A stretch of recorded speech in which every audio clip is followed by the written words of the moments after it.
사람의 말에는 두 얼굴이 있습니다. 하나는 거짓말, 다른 하나는 진심으로 하는 헛소리입니다.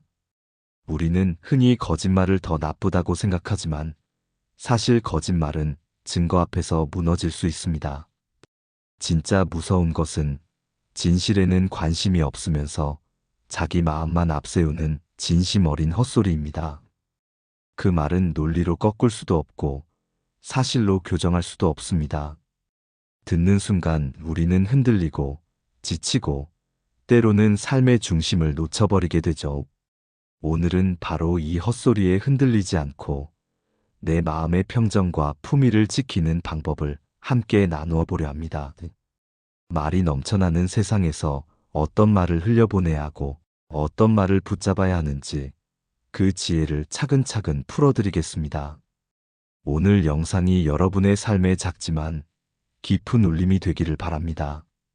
구독과 좋아요는 저에게 큰 힘이 됩니다. 그럼 지금부터 본격적인 이야기를 시작하겠습니다. 우리가 살아가는 세상에는 수많은 말이 흘러다닙니다. 뉴스를 틀면 누군가는 진실을 이야기하고 또 다른 누군가는 자기만의 논리를 내세웁니다. 모임에 나가도 비슷합니다. 어떤 사람은 경험을 바탕으로 삶의 지혜를 나누지만 또 어떤 사람은 끝없이 이어지는 말 속에 자신만의 감정만을 강조합니다. 이처럼 말이 넘쳐나는 세상에서 우리는 무엇을 들어야 하고 무엇을 흘려보내야 할까요? 철학자 해리 프랭크퍼트는 그의 유명한 저서에서 이런 말을 했습니다. 거짓말보다 더 무서운 것은 바로 진심으로 하는 헛소리라고요.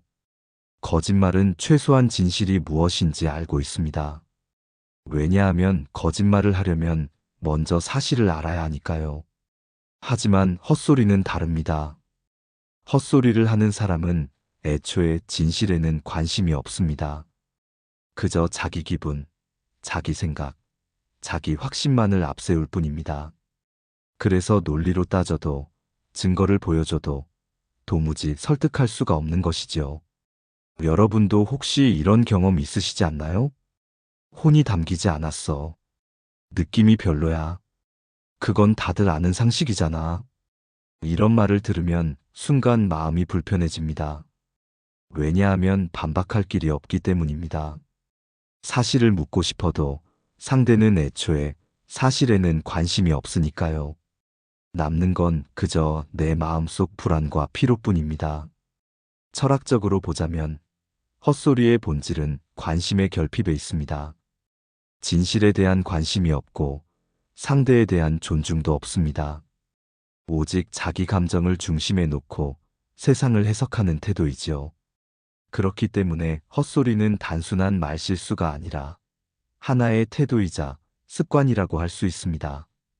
어떤 사람은 일상적으로 사실보다 감정을 앞세우고 논리보다 느낌을 강조하며 결국 진실과 멀어진 세계 속에 머무르게 됩니다. 그렇다면 우리는 어떻게 해야 이런 헛소리에 휘둘리지 않을 수 있을까요? 첫째, 구별하는 눈을 갖는 것이 필요합니다. 말은 길지만 결론이 없을 때, 감정만 강하게 남을 때, 근거를 묻자면 얼버무릴 때, 이것이 바로 헛소리의 징후입니다. 둘째, 사실과 감정을 분리하는 습관을 가져야 합니다.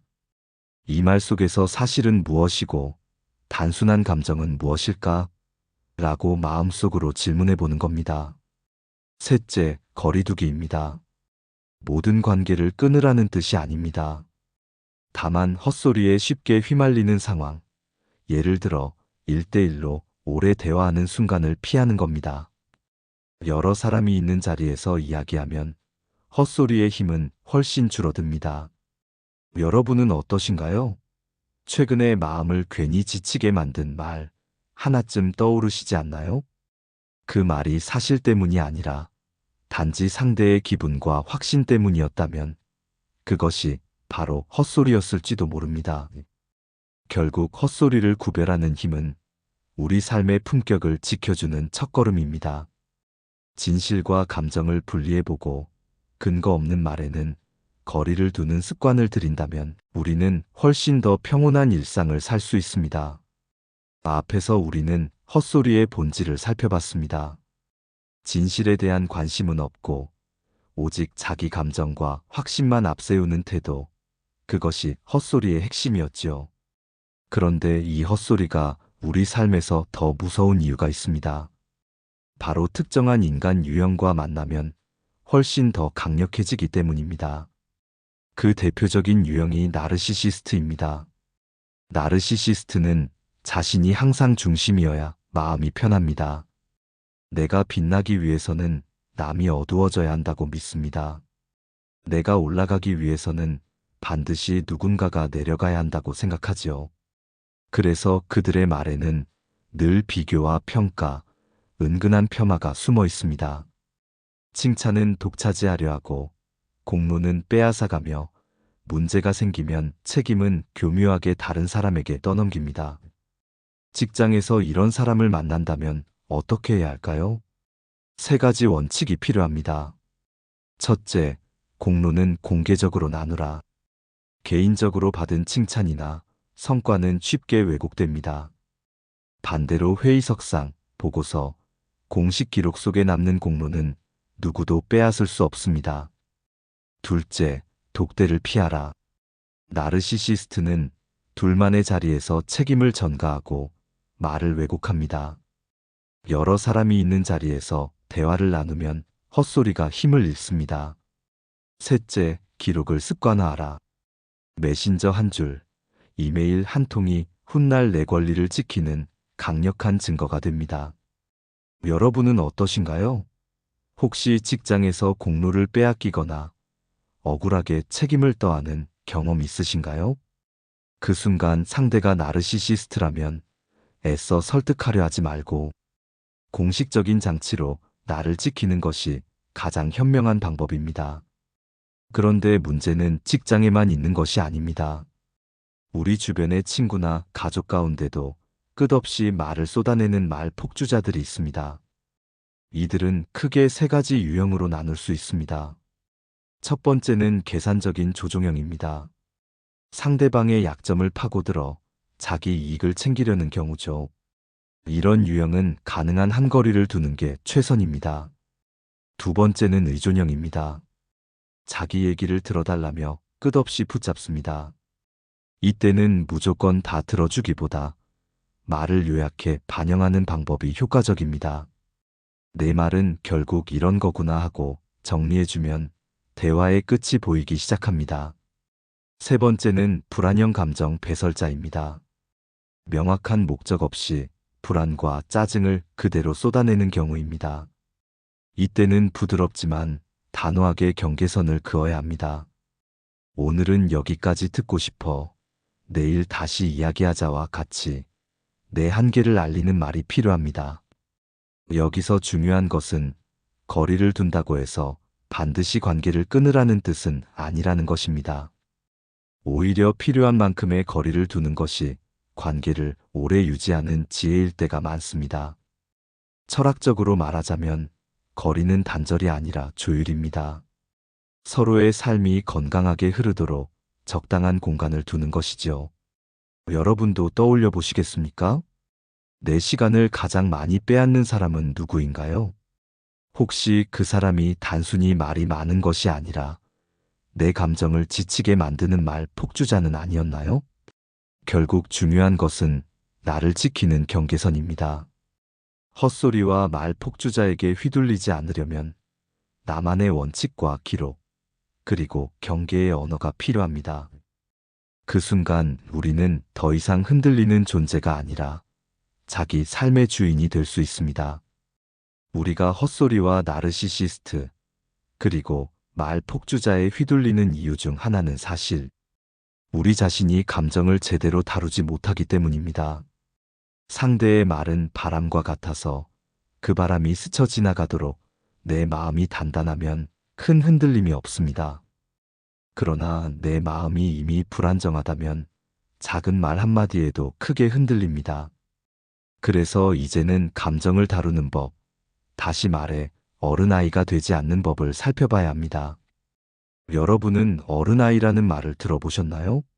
겉모습은 다 자라서 어른인데 정작 마음은 여전히 미숙해서 화를 참지 못하고 작은 일에도 쉽게 무너지고 자기 감정만 앞세우는 사람을 뜻합니다.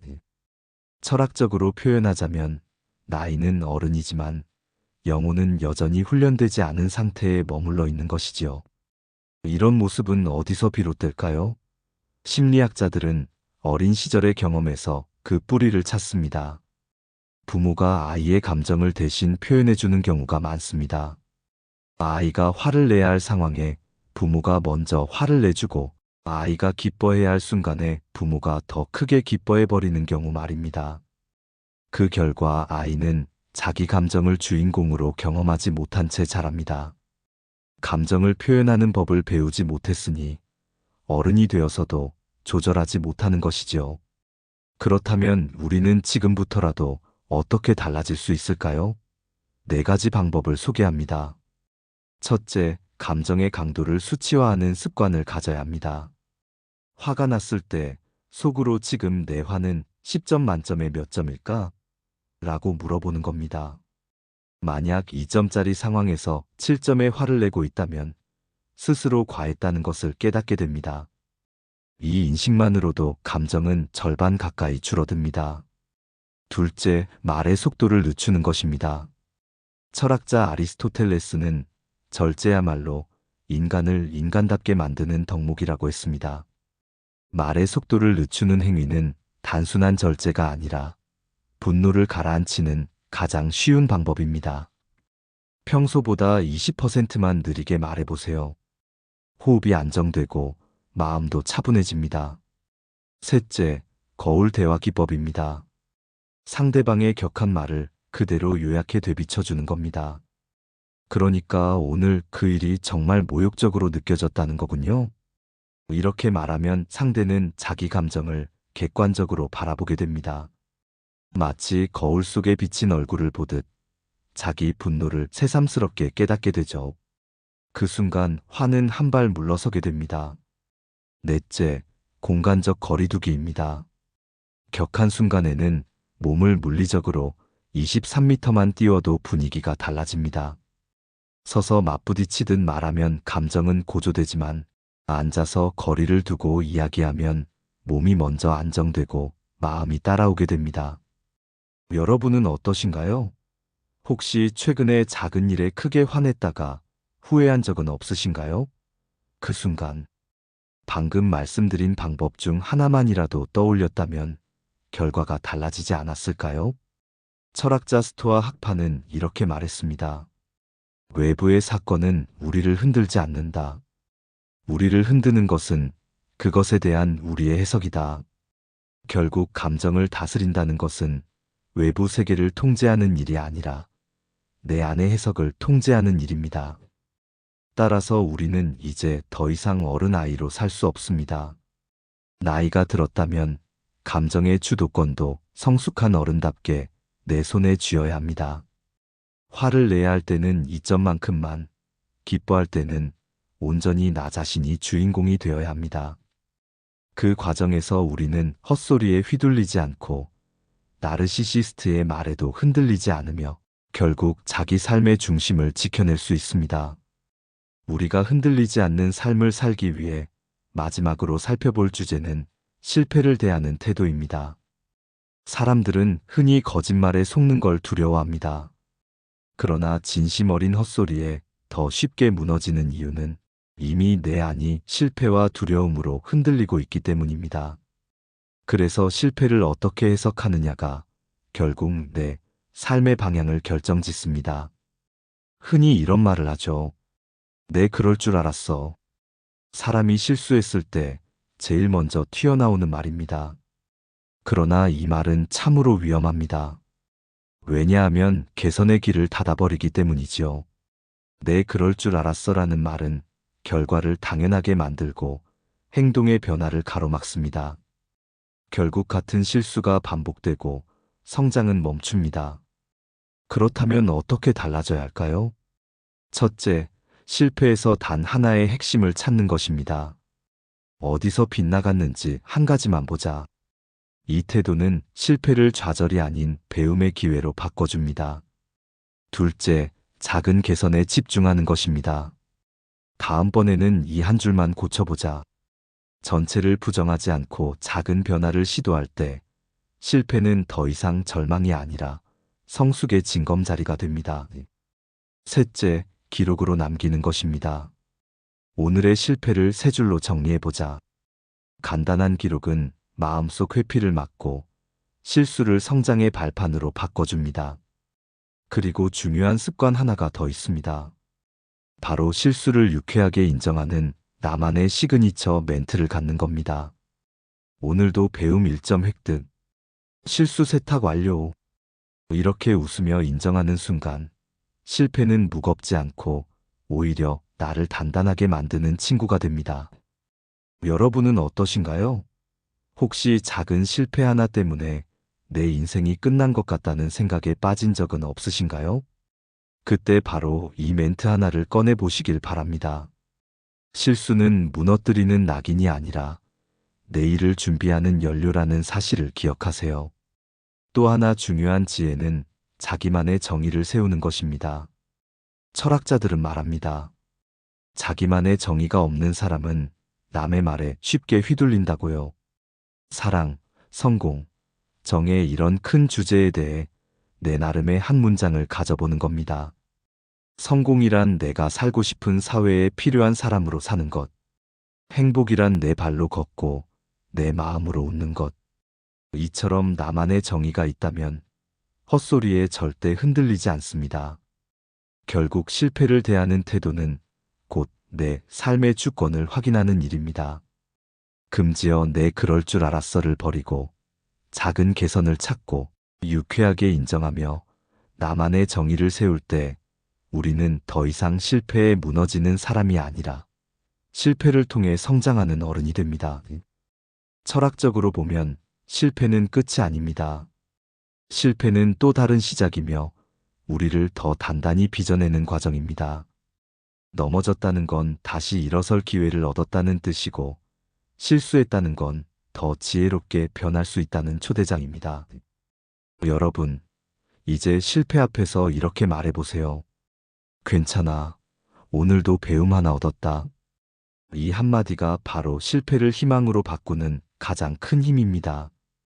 오늘 우리는 거짓말보다 더 무서운 진심으로 하는 헛소리에 대해 함께 생각해 보았습니다. 거짓말은 증거 앞에서 무너질 수 있지만 헛소리는 애초에 진실에 관심이 없기 때문에 더 버겁고 더 지치게 만듭니다. 우리가 할 수 있는 일은 분명합니다. 헛소리의 징후를 구별하고 사실과 감정을 분리하며 필요할 때는 적당한 거리를 두는 것. 나르시시스트와 말 폭주자 앞에서는 기록과 공개의 힘으로 나를 지키는 것. 그리고 무엇보다도 내 감정을 다스려 어른아이가 되지 않는 것입니다. 마지막으로 실패를 두려움이 아니라 성장의 연료로 받아들일 때 우리는 흔들림 없는 삶을 살아갈 수 있습니다. 세상에는 수많은 말이 넘쳐납니다. 그중 어떤 말은 우리를 흔들고 어떤 말은 우리를 세워줍니다. 진짜 중요한 건 그 모든 소리 속에서 내가 붙잡아야 할 말과 그저 흘려보내야 할 말을 구분하는 힘입니다. 그 힘이 있을 때 우리는 더 단단해지고 더 평온해집니다. 오늘도 끝까지 시청해주신 여러분께 깊은 감사를 드립니다. 오늘 영상이 도움이 되셨다면 소중한 분들께 공유해주시고 구독과 좋아요로 저를 응원해주세요. 여러분과의 소중한 연결이 저에게 큰 힘이 됩니다. 오늘도 행복한 하루 되세요.